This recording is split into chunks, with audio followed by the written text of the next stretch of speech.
Prince Harry has claimed he warned Twitter CEO, Jack Dorsey, about the U.S. Capitol Hill riots the day before they happened. Speaking to Wired, the prince said, "I warned Jack that a coup was being staged on the day before, Jan 5th. And I haven't heard from him since." The Capitol Hill riot saw far-right activists violently storm the U.S. Capitol building on January 6. The riot was reported to have gained traction on social media, leading to Twitter to do a mass purge of accounts the following day, including the suspension of Donald Trump's account. The conversation with Wired, which saw Harry discuss the perils of misinformation on the internet, was part of their Wired event. The event saw high-profile figures discuss how to build a better future. Harry said, "Misinformation is a global humanitarian crisis. I lost my mother to this self-manufactured rabidness." However, he said that the issue is mainly caused by a small number of accounts causing the issues. He said, "More than 70% of the hate speech about my wife on Twitter can be traced to 50 accounts. This comes after data analysis firm Bot Sentinel investigated the source of online hatred aimed at the Duchess of Sussex, finding that 70% of the original hate content came from just 55 Twitter accounts."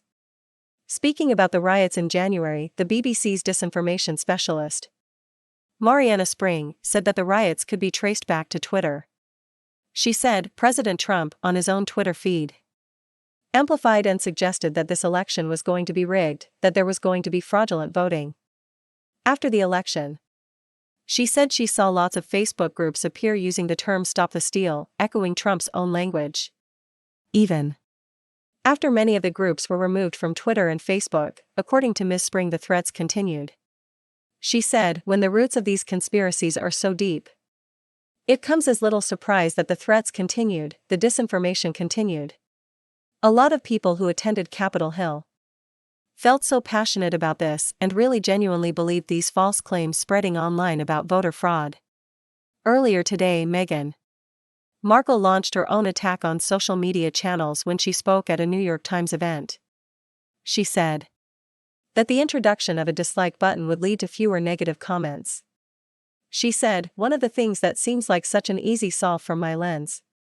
If you look at Instagram, for example, there's a like button and then there's comments," she said. "So if you disagree with something, you have to comment on it in a really vitriolic way. If there was a dislike button, wouldn't that hugely shift what you were putting out there? Because you could just like it or just dislike it. Now you have to like it or say something negative. It is just adding to this really unfortunate cycle that I think is having an unfortunate effect on women across the world." Wired's online event saw a number of high-profile figures attend, including Apple's Johnny Ive and Vogue's Anna Wintour.